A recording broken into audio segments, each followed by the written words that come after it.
என் தமிழ்ல இப்படி பேச எனக்கு யூனிக் இப்படி தான் பேச முடியும். எனக்கு ஒரு மொழி கிறிஸ்டியானிட்டி கற்றுக் கொடுத்துருக்கு. அன்பு மொழி, அமைதி மொழி, இரக்கத்தின் மொழி.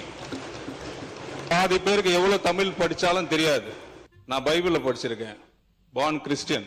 ஒரு நிதியமைச்சரா இருக்கிற ஒருத்தர் தமிழை ஒழுங்கா நம்ம பேசலங்கிறதுக்கான எந்த குற்ற உணர்ச்சியும் அவமானமும் அவர் உணரவே இல்லை. நீங்க ஏன் ஆங்கிலத்தை ஒழுங்கா பேசல, ஏன் மலையாளம் மராத்தியை ஒழுங்கா பேசலன்னு விமர்சனம் வரல. எந்த நாட்டில் எந்த மொழியில நீங்க வேட்பாளராக அறிவிக்கப்பட்டு ஜெயிச்சிருக்கீங்களோ அந்த மாநிலத்தினுடைய மொழியை ஏன் ஒழுங்கா பேசலங்கிற ஒரு கேள்வி அடிப்படையானது. இது என்னுடைய மொழி நடை இப்படிதான் இருக்கும், நான் இப்படிதான் பேசுவேன், உங்க இஷ்டத்துக்கெல்லாம் என்னால பேச முடியாதுன்னு சொல்லக்கூடிய இடமா அது? சட்டமன்றம் திமுக மேல இருக்கிற வெறுப்பை காட்டுறதுக்கான இடம் கிடையாது. அது எல்லா மக்களுக்குமான ஒரு மொழியை நீங்க அங்க பிரதிபலிக்க வேண்டிய அவசியம் அங்க இருக்கு. அப்போ நீ தமிழை முன்னிறுத்தாம நீ உன் மதத்தை முன்னிறுத்துறன்னா உங்களெல்லாம் சட்டமன்றத்தில் விட்டு அது எவ்வளவு பெரிய தவறு. சாதி மதத்தெல்லாம் இதுக்குள்ள கொண்டு வராதிங்க. தமிழை ஒழுங்கா படிக்க வேண்டிய பொறுப்பு நமக்கு இருக்குன்னு திரு விஜய் அவர்கள் சொல்லி இருந்திருக்கணும். தமிழை பத்தின புரிதல் என்னவா இருக்குங்கிறது ஒரு மிகப்பெரிய கேள்வியா இருக்கு. இல்லைன்னா இந்த மாதிரி உட்காந்து கூட்டத்தோட கும்மி அடிக்க மாட்டாங்க.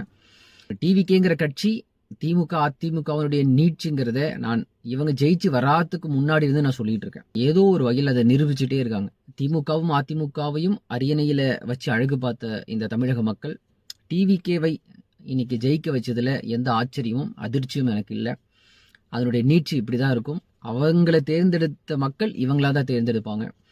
அதனால திமுக அதிமுக தாவேகா இவங்கெல்லாம் மாறி மாறி ஒருத்தர் ஒன்று போலவே தான் செயல்படுவாங்க, ஒன்று போல தான் பேசுவாங்க. இவங்களுக்கு தமிழும் தெரியாது, தமிழையும் பேச மாட்டாங்க. தமிழை ஒழுங்கா திராவிடம் வளர்த்து எடுத்திருந்ததுன்னா இன்னைக்கு டிவிகேல இருக்கிறவன் ஒழுங்கா தமிழை பேசியிருப்பான். அப்போ இந்த அவலத்துக்கு பின்னாடி இருக்கிறதுக்கான மூல காரணம் இதே இந்த திராவிட திமுக தான். அப்ப எங்க போனாலும் எல்லா அவலத்துக்கும் காரணம் இந்த திமுக. மொழி சார்ந்த மாநில உரிமைகளுக்காக இந்த தாவேகா என்ன நிலைப்பாட்டை எடுக்கும் அப்படிங்கறத நம்ம இந்த காட்சியின் மூலமா நம்ம அதை புரிஞ்சுக்க முடியுது. விஜய் அவர்கள் சாதி மதத்தோட மொழியை இணைச்சுதான் அவர் பிரச்சாரமே பண்ணாரு. அப்படி இருக்கிற ஒரு அமைப்பு இப்படிதான் இருக்கும். மதத்தை பெருமைப்படுத்தி பேசிட்டு தான் இருக்கும். அதை சட்டமன்றத்திலே பேசுற ஒரு அவலத்தை நம்ம இன்னைக்கு கண்ணு முன்னாடி பார்த்துக்கிட்டு இருக்கோம்.